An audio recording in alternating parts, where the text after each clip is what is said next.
नमस्कार, अपना बिहार देख रहे हैं आप और मैं हूं आपके साथ सोनाली सिंह। बुलेटिन की शुरुआत करते हैं और सबसे पहले बात बिहार विधानमंडल के शीतकालीन सत्र की, जिसका आज तीसरा दिन है।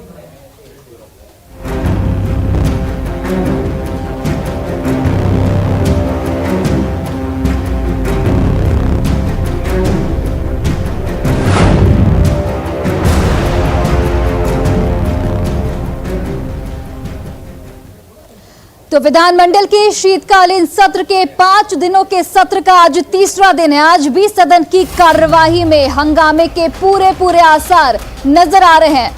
सदन परिसर में शराब की बोतल मिलने का कल मामला उठा था और विपक्ष कार्रवाई की स्थिति को लेकर आज भी हंगामा कर सकता है। मतलब आज भी सदन की कार्रवाई का दिन हंगामेदार रहने के पूरे आसार हैं। सदन परिसर में कल शराब की बोतलें मिली थी और उसको लेकर विपक्ष आज भी हंगामा कर सकता है। कार्रवाई को लेकर हंगामेदार रह सकता है आज का दिन और सदन में आज कई विधेयक भी रखे जाएंगे।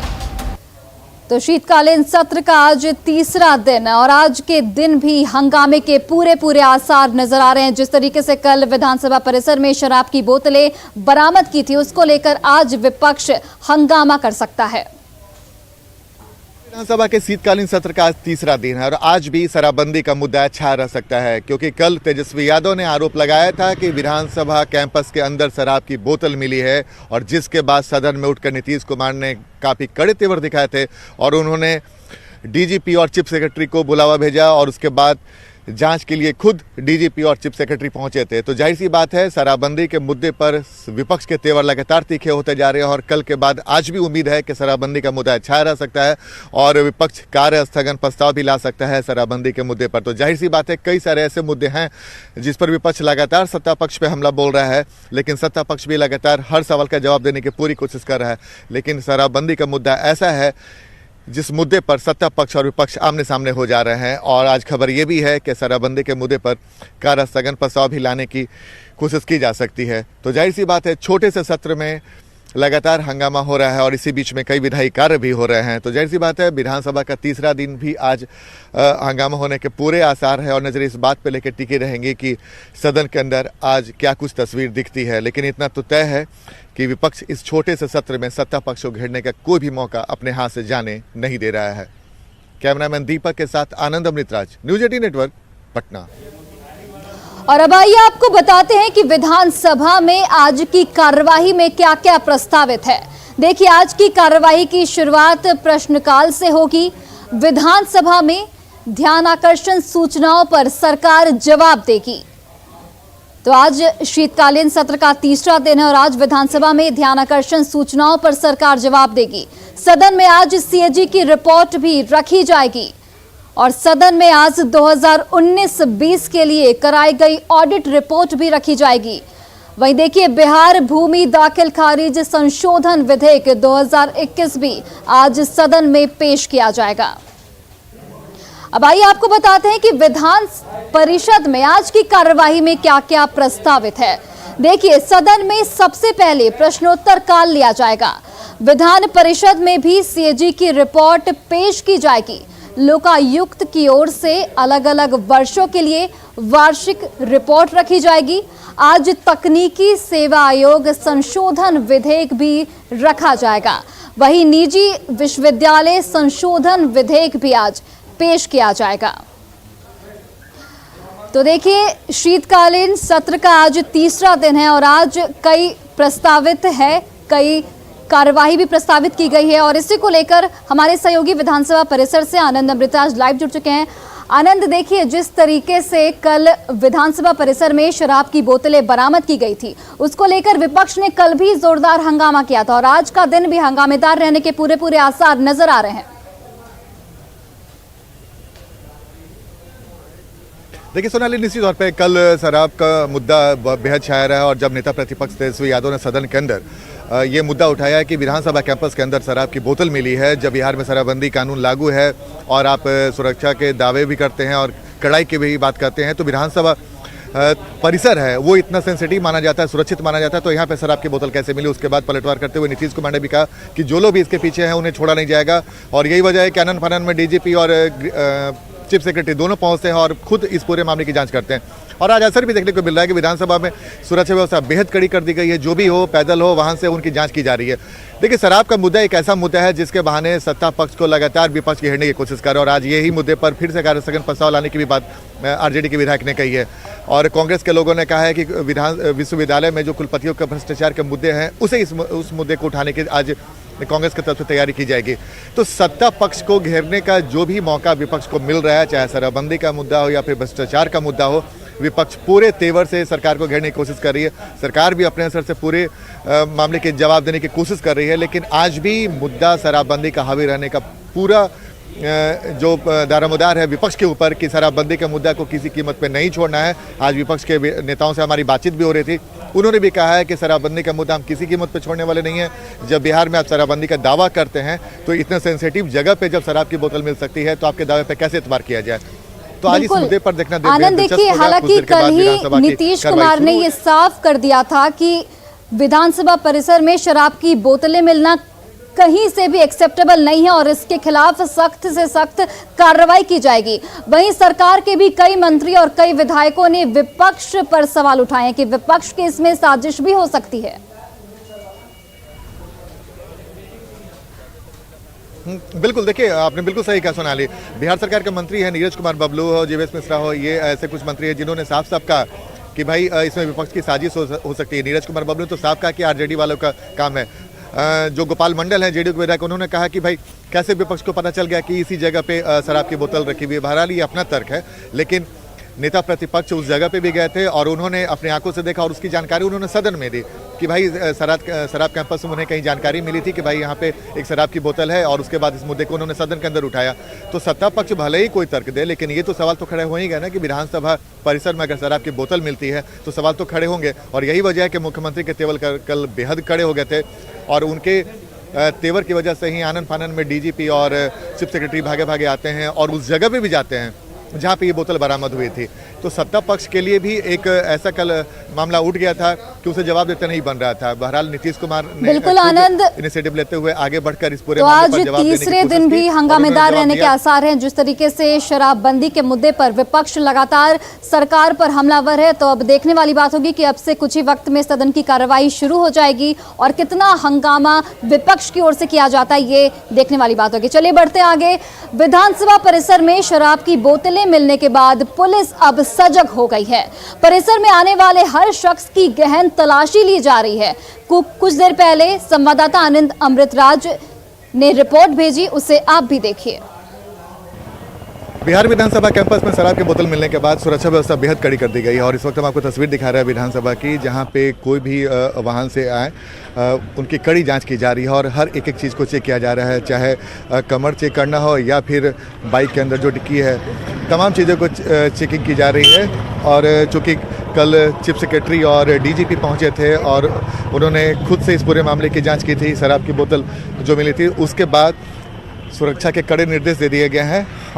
विधानसभा कैंपस की तस्वीर जहां पे सुरक्षा व्यवस्था अमूमन कड़ी रहती है, लेकिन कल जब शराब की बोतल मिलने की खबर सामने आई थी उसके बाद से सख्त निर्देश जारी कर दिया गया था कि बिना जांच के किसी को भी अंदर आने नहीं दिया जाए। कैमरामैन दीपक के साथ आनंद अमृतराज, न्यूज़ 18 नेटवर्क, पटना।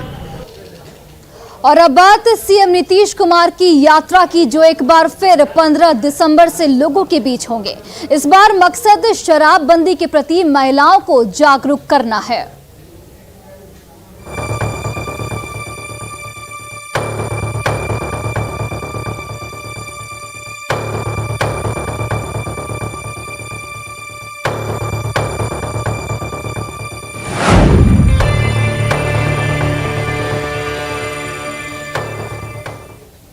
और देखिए, शराब के खिलाफ सीएम नीतीश कुमार एक और नया अभियान छेड़ने वाले हैं। 15 दिसंबर, जी हां, यही वो तारीख है जब सीएम नीतीश कुमार बिहार के जिलों का दौरा करेंगे और महिलाओं को शराब के खिलाफ और भी जागरूक करेंगे। साथ ही सरकारी योजनाओं की समीक्षा भी सीएम नीतीश कुमार की ओर से की जाएगी।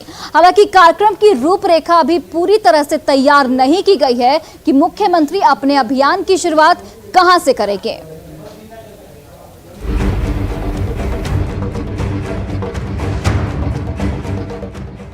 मैं नीतीश कुमार आज दिनांक 26/11/2021 को ज्ञान भवन पटना के प्रांगण में सत्यनिष्ठा के साथ यह शपथ लेता हूं कि मैं आजीवन शराब का सेवन नहीं करूंगा। ये तस्वीरें 26 नवंबर की हैं, जब सीएम नीतीश कुमार ने शराब के खिलाफ शपथ भी ली और दिलवाई भी थी। अब नीतीश कुमार शराब के खिलाफ एक और नया अभियान छेड़ने वाले हैं।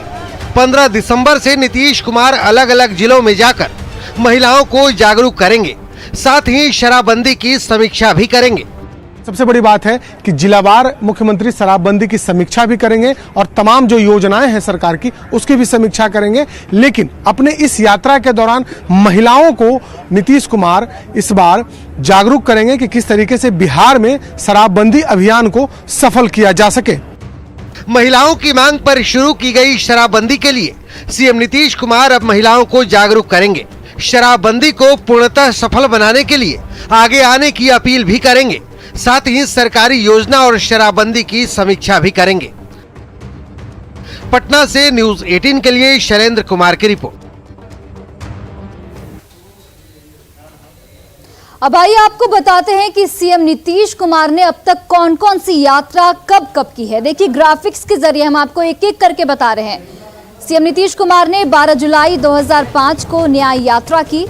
वहीं अगर हम 9 जनवरी 2009 की बात करें तो विकास यात्रा सीएम नीतीश कुमार की ओर से 9 जनवरी 2009 को की गई। धन्यवाद यात्रा 17 जून 2009 को सीएम नीतीश कुमार के द्वारा की गई। अगर प्रवास यात्रा की बात करें तो 25 दिसंबर 2009 को प्रवास यात्रा की गई। और देखिए विश्वास यात्रा 28 अप्रैल 2010 को सीएम नीतीश कुमार की ओर से की गई। वहीं सेवा यात्रा 9 नवंबर 2011 को की गई सीएम नीतीश कुमार की ओर से। 19 सितंबर 2012 को सीएम नीतीश कुमार ने अधिकार यात्रा की। 5 मार्च 2014 को सीएम नीतीश कुमार के द्वारा संकल्प यात्रा किया गया। वहीं 13 नवंबर 2014 को सीएम नीतीश कुमार संपर्क यात्रा के जरिए लोगों से जुड़े। 9 नवंबर 2016 को निश्चय यात्रा के तौर पर लोगों से सीएम नीतीश कुमार मुखातिब हुए। 7 दिसंबर 2017 को समीक्षा यात्रा नीतीश कुमार की ओर से की गई। और अब खबर बांका से, जहां उत्पाद विभाग की टीम ने भारी मात्रा में अवैध विदेशी शराब जब्त की है। वाहन चेकिंग के दौरान टीम 2 कार को जब्त किया गया। कार की टंकी और चेचिस में तहखाना बनाकर महंगी ब्रांड की शराब रखी गई थी। झारखंड के हंसडीहा के खगड़िया के महेश खुट की ओर शराब ले जाया जा रहा था। इस कार्रवाई में 3 लोगों को उत्पाद विभाग की टीम ने गिरफ्तार भी किया है। देखिए संवाददाता नागेंद्र द्विवेदी की रिपोर्ट। ठंड में जहां लोग घर में दुबक के रह रहे हैं, वहीं शराब माफिया काफ़ी शक्ति के बावजूद भी तस्करी में लिप्त हैं। अभी उत्पाद विभाग की टीम, जिसको लीड कर रहे थे उत्पाद निरीक्षक प्रमोद कुमार, अपनी टीम के साथ वाहन चेकिंग अभियान चल रहे थे और बाराहाट थाना क्षेत्र के महाराणा के पास से 2 कार को जब्त किया है। उस कार में इस सातिराने ढंग से शराब की तस्करी की जा रही थी, जो पहली निगाह में कोई उसको पकड़ नहीं सकता था। कार के टंकी को नीचे से बढ़ाया गया था और कार के टंकी के अंदर तहखाना बनाकर महंगी शराब की बोतलें उसमें छुपाई गई थी। अब तक 2 कार को पकड़ा गया है और 3 तस्कर पकड़े गए हैं। बताया जा रहा है कि शराब की खेप हंसडीहा से लाकर एक खगड़िया महेश खुट की ओर ले जाया जा रहा था। फिलहाल जांच जारी है। Nagendra, news 18 network, Banka. और इस वक्त की बड़ी खबर हाजीपुर से, जहां भ्रष्टाचार पर एक बड़ी कार्रवाई की गई है। लालगंज थाना प्रभारी के ठिकानों पर छापेमारी की गई है। तो हाजीपुर से इस वक्त की बड़ी खबर, जहां लालगंज थाना प्रभारी के ठिकानों पर छापा पड़ा है। चंद्रभूषण शुक्ला के ठिकानों पर ईओयू ने छापेमारी की है। छपरा, सीवान और लालगंज में ईओयू का छापा पड़ा है। आय से अधिक संपत्ति अर्जित करने का थाना प्रभारी पर आरोप लगाया गया है। लालगंज थाने में चंद्रभूषण शुक्ला के खिलाफ केस दर्ज किया गया है और शराब माफियाओं को संरक्षण देने का भी आरोप लगा है थाना प्रभारी पर। और न्यूज 18 से हमारे सहयोगी संजय कुमार फोन लाइन पर जुड़ गए हैं। संजय, क्या कुछ जानकारी इस पूरे मामले को लेकर, क्योंकि शराब माफियाओं को संरक्षण देने का भी आरोप लगाया थाना प्रभारी पर? देखिए सोनाली, अब तक जो आर्थिक अपराध इकाई निगरानी या फिर स्पेशल विजिलेंस की कार्रवाई हुई थी उसमें बालू और तमाम तरह के आरोप लगे थे, लेकिन ये पहले ऐसे अधिकारी हैं जिनके खिलाफ एक बड़ा आरोप ये लगा है कि ये शराब माफियाओं से साठ-गांठ कर अकुत संपत्ति अर्जित किए हैं। तो जाहिर सी बात है, इस इंफॉर्मेशन के बाद आर्थिक अपराध इकाई ने अपने ही थाने में, लालगंज थाने में नहीं, इनकी अपने आर्थिक अपराध इकाई का अपना थाना होता है, वहीं पर इनके खिलाफ केस रजिस्टर्ड किया गया है और न्यायालय से सर्च वारंट मिलने के बाद इनके 3 ठिकानों पर, सिवान में, छपरा में और यहाँ पर लालगंज वैशाली जहाँ ये फिलहाल पोस्टेड है, वहाँ पर छापेमारी चल रही है और प्राइमा फेसी जो इन्वेस्टिगेशन है उसमें अवैध संपत्ति की पुष्टि हो गई है।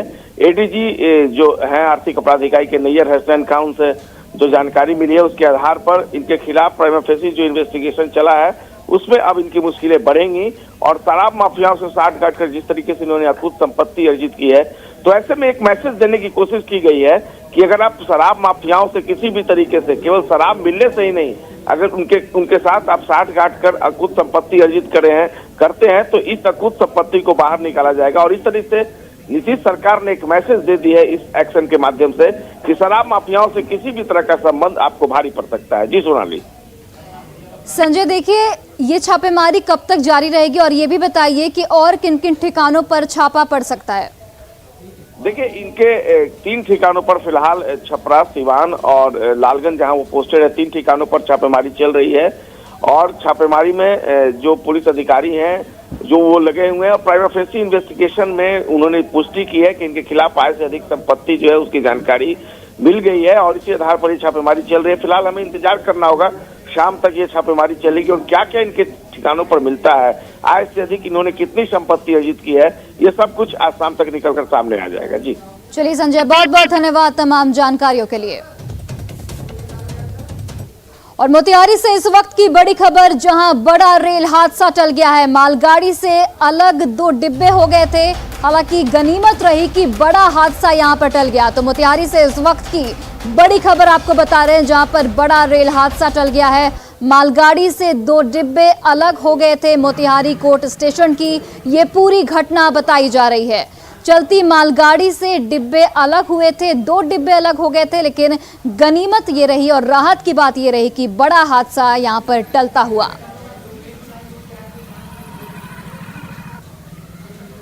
और अगली खबर दानापुर से, जहां शादी समारोह में हुई फायरिंग का वीडियो सामने आया है, जिसमें फायरिंग के दौरान गोली लगने से एक महिला मंच पर ही गिर जाती है और कुछ ही वक्त में शादी समारोह की खुशियां चीख पुकार में तब्दील हो जाती हैं।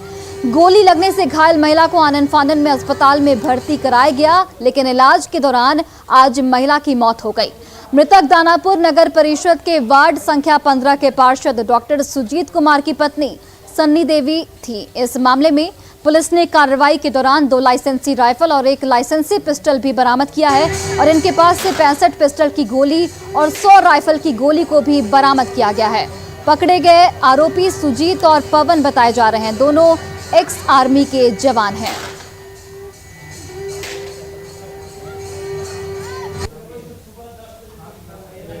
एक महिला की मृत्यु हो गई है हर्ष फायरिंग के मामले में। इसमें हम लोगों ने वीडियो का, जो शादी में जो वीडियो होती है उसको देखा, उसमें आइडेंटिफाई किया। उसके बाद इसके परिजनों से बात करी। बात करने के बाद हम लोगों ने इसमें 2 लोगों को अभी फ़िलहाल हिरासत में लिया है और 2 राइफ़ल और 1 पिस्टल जो कि लाइसेंसी हैं इसको बरामद किया गया है और जिससे वहाँ पे फायरिंग हो रही थी।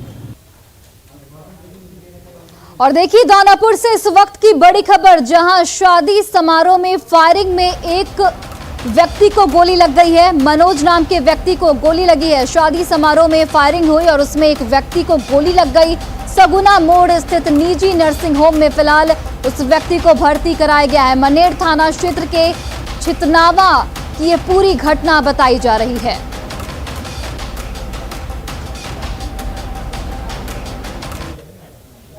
और देखिए, दिखावे के लिए जानलेवा फायरिंग किस तरह से खतरनाक है ये समझना है तो इन आंकड़ों को जरा देखिए। अगर 2021 की बात करें तो 2021 में दिखावे की फायरिंग में अब तक 17 लोगों की मौत हो चुकी है। 2021 में फायरिंग में सबसे ज्यादा भोजपुर में 7 की मौत हो चुकी है। अगर रोहतास जिले की बात करें तो रोहतास जिले में 3 लोगों की जान शादी समारोह में फायरिंग की वजह से जा चुकी है। वहीं मधेपुरा की अगर बात करें तो मधेपुरा जिले में 2 लोगों की जान जा चुकी है। 2021 की हम आपको आंकड़े बता रहे हैं। 2021 में पटना में 4 और वैशाली में 1 की मौत शादी समारोह में फायरिंग से हो चुकी है। और चलिए बढ़ते आगे। बांका में खाद की किल्लत और कालाबाजारी से किसान बेहद परेशान है। रजौन में किसानों को न तो यूरिया मिलता है और न ही डीएपी, जिससे उनको फसल के बर्बाद होने का डर सता रहा है। किसानों का साफ तौर पर कहना है कि बाजार में डीएपी और यूरिया की कीमत औने पौने दाम में वसूल की जाती है, जिसे वो खरीद नहीं सकते। विस्कोमान संचालक का यहां पर साफ तौर पर कहना है कि उन्हें जरूरत के मुताबिक खाद नहीं मिलता, जिससे किसानों को काफी दिक्कत होती है। खरीफ फसल की कटाई के बाद अब रबी फसल का सीजन आ गया है और रबी फसल की बुआई करने वाले किसानों के लिए खाद का टोटा पड़ चुका है और किसानों को यूरिया और डीएपी, जो कि अभी के सीजन में दोनों खाद की काफ़ी आवश्यकता होती है, लेकिन किसानों को मिल नहीं रहा। अभी मैं फ़िलहाल रजौन के बिस्कोमान में हूँ, जहाँ पर किसान खाद के लिए कतार में हैं, रोज़ आ रहे हैं, लेकिन अब तक इनको खाद का मुहैया नहीं हो पा रहा है। और मेरे साथ अभी यहाँ पर कुछ किसान भी हैं और जो बिस्कोमान के संचालक हैं उनसे हम बात करना चाहेंगे कि आखिर खाद की समस्या क्या है। अच्छा बताइए, क्या दिक्कत है? कोटा कोई का वो सीमा नहीं होता है, जितना वहाँ से हम लोग को प्रचुर मात्रा में खाद मिलता है उतना किसानों के बीच में वितरण किया जाता है। तभी आपके पास क्या क्या उपलब्ध? सिर्फ यूरिया है अभी। यूरिया है और सागरिका बाल्टी है जो जैविक खाद के रूप में है, और नैनो यूरिया है, पोटास 0050 लिक्विड फॉर्म में आता, वो मेरे पास उपलब्ध है। हम लोगों को परेशानी अभी हो रही है कि गेहूं की बुआई है और न तो डीएपी मिल रहा है न यूरिया का। तो यूरिया तो है, लेकिन अभी हम लोगों को ज़्यादा जो है डीएपी का कीजिए गेहूं में ज़रूरत पड़ता है, इसलिए कि डीएपी देने के बाद जो है गेहूं का फसल अच्छा होता है। और लेट होगा तो फिर फसल अच्छी नहीं होगी। आप कौन सा खाद लेने आए हैं? डीएपी लेने आए हैं सर। डीएपी? हाँ। तो डीएपी नहीं मिल पा रहा है? नहीं मिल पा रहा है। बाजार में मिल रहा है क्या? बाजार में मिलता है, अभी हम पूछे तो वो बताया 1750 रुपया लगेगा। मैंने काफी ऊंची दाम पे मिल रहा है। हाँ। Nagendra, news 18 network, Banka. और फिलहाल इस बुलेटिन में बस इतना ही। आप देखते रहिए न्यूज 18 बिहार झारखंड।